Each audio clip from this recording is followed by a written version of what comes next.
Putin के खिलाफ गिरफ्तारी वारंट जारी कर दिया गया है। दरअसल ये गिरफ्तारी वारंट बहुत पहले से जारी किया गया है, लेकिन सवाल ये है अब इस गिरफ्तारी वारंट से बचते हुए किस रास्ते से भारत वो आएंगे, क्योंकि उनकी अब 4 सालों के बाद भारत दौरा है उनका।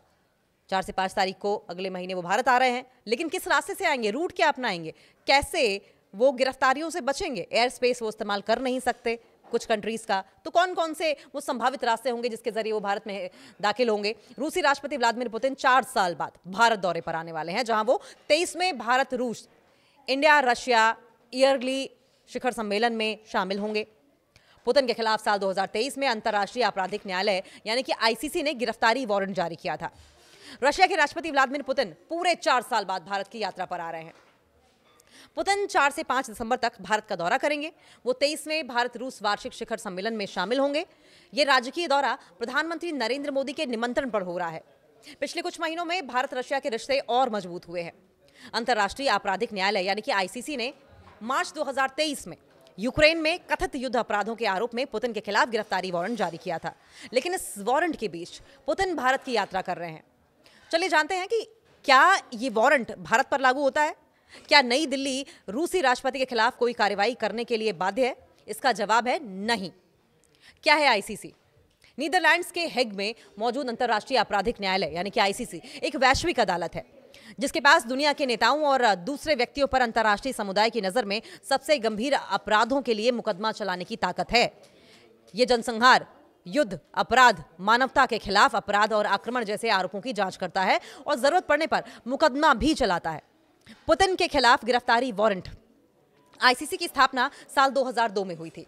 मार्च 2023 में अदालत ने पुतिन के खिलाफ कथित युद्ध अपराधों के लिए गिरफ्तारी वारंट जारी किया था, लेकिन गिरफ्तारी वारंट के बावजूद पुतिन को किसी दूसरे देश में हिरासत में लिए जाने की संभावना बहुत कम है। वारंट को लेकर रूस क्या कहता है? रशिया और यूक्रेन दोनों ही आईसीसी के सदस्य नहीं है, यानी कि आईसीसी के सिग्नेटरीज नहीं है दोनों। वारंट जारी होने के बाद क्रेमलिन के प्रवक्ता पेस्कोव ने कहा कि रशिया कई अन्य देशों की तरह इस अदालत के अधिकार क्षेत्र को मान्यता नहीं देता है। साथ ही कहा था कि कानूनी तौर पर इस अदालत के किसी भी फैसले का रशिया रूसी संघ के लिए कोई इंपॉर्टेंस नहीं है, कोई महत्व नहीं है। अब सवाल यह भी है कि क्या भारत आईसीसी से बंधा हुआ है, क्या भारत बाध्य है? आईसीसी को 124 देशों ने मंजूर किया है, लेकिन भारत आईसीसी का हिस्सा नहीं है और न ही नई दिल्ली ने इस मुख्य समझौते पर हस्ताक्षर किए हैं और इसलिए भारत इसकी शर्तों का पालन करने के लिए बाध्य नहीं है।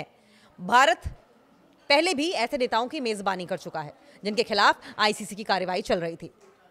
2015 में सूडान के तत्कालीन राष्ट्रपति ओमर हसन अल बशीर भारत अफ्रीका शिखर सम्मेलन में हिस्सा लेने नई दिल्ली आए थे। वो पहले ऐसे मौजूदा राष्ट्राध्यक्ष हैं जिन्हें आईसीसी ने दारफुर में नागरिक आबादी पर हमला करने के आरोप में अभियुक्त ठहराया था। अब सवाल यह है कि किन रूट से आ सकते हैं पुतिन इंडिया? राष्ट्रपति पुतिन 6 रूट से भारत आ सकते हैं। मॉस्को के शेरमेतयोवो एयरपोर्ट से दिल्ली के इंदिरा गांधी एयरपोर्ट तक जिन रूट्स का इस्तेमाल किया जा सकता है, आइए उन पर एक नजर डाल लेते हैं। रूट नंबर 1, पुतिन रूस से विया तेहरान भारत आ सकते हैं, यानी कि रशिया से पहले वो ईरान जाएं और उसके बाद फिर भारत आए। रूट नंबर 2, पुतिन रशिया से अजरबैजान के बाकू के जरिए भारत आ सकते हैं। रूट नंबर 3, पुतिन काबुल के रास्ते भारत आ सकते हैं, यानी कि अजरबैजान, ईरान और काबुल का रास्ता खुला हुआ है। अब चौथा कौन सा है? रूट नंबर 4, पुतिन इसी के साथ डायरेक्ट रूट से भी भारत आ सकते हैं। वो डायरेक्ट मॉस्को से नई दिल्ली लैंड कर सकते हैं। रूट नंबर 5, वो उज्बेकिस्तान के ताशकंद से भी दिल्ली आ सकते हैं। रूट नंबर 6, पुतिन कजाकिस्तान के अलमाटी से भारत आ सकते हैं। तो ये वो 6 मुख्य रास्ते हैं जिनका इस्तेमाल करते हुए पुतिन मॉस्को से नई दिल्ली लैंड कर सकते हैं और आईसीसी के गिरफ्तारी का जो वारंट है उससे बच भी सकते हैं।